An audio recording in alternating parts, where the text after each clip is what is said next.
جب پاکستان کو اس کا نظریہ ملے گا، اس کے خواب ملیں گے، اس کے لوگ ملیں گے، اس کے اپنے افکار ہوں گے، اپنی تعلیم ہوگی، اپنا نظریہ ہوگا، اپنی معیشت ہوگی، پھر اس کو بلندیاں بھی ملیں گی، عروج بھی ملے گا۔ اور فیض احمد فیض نے کہا تھا کہ جس دن کا وہ دن کے جس کا وعدہ ہے ہم دیکھیں گے، پھر وہ دن بھی آئے گا، وہ دن بھی دیکھا جائے گا جو لوح ازل میں لکھا ہوا ہے۔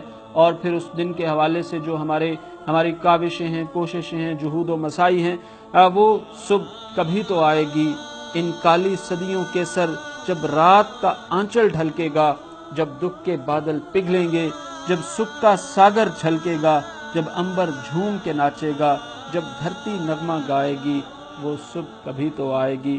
جس صبح کی خاطر جگ جگ سے ہم سب مر مر کے جیتے ہیں، جس صبح کے امرت کی دھن میں ہم زہر کے پیالے پیتے ہیں، ان بھوکی پیاسی روحوں پر ایک دن تو کرم فرمائے گی، وہ صبح کبھی تو آئے گی۔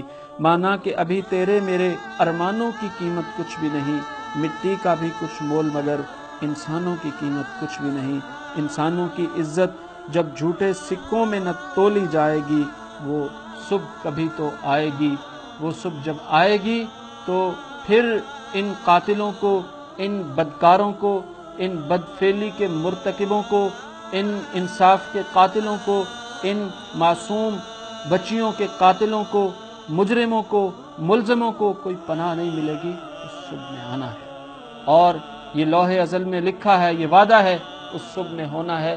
اللہ کے گھر میں دیر ضرور ہے، آزمائش ضرور ہے۔ انسانوں اور قوموں کو اللہ تعالیٰ اس طرح سے کھڑا نہیں کرتا کہ نوازتا چلا جائے، نوازتا چلا جائے۔ یہ دنیا ہے، دارالعمل ہے، عمل کے ذریعے قوموں کو کھڑا کرتا ہے۔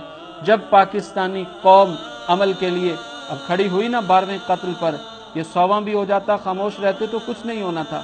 اسی طرح قوم کو کھڑے ہونا ہے، مزاجوں کو جگانا ہے، اپنے آپ کو اپنی ذات پات برادری سے اٹھا کر ملک و قوم کے لیے کھڑا کرنا ہے، حریت سے کھڑا ہونا ہے اور آزادی سے کھڑا ہونا ہے، پھر آپ آگے بڑھیں گے۔ پیغام ٹی وی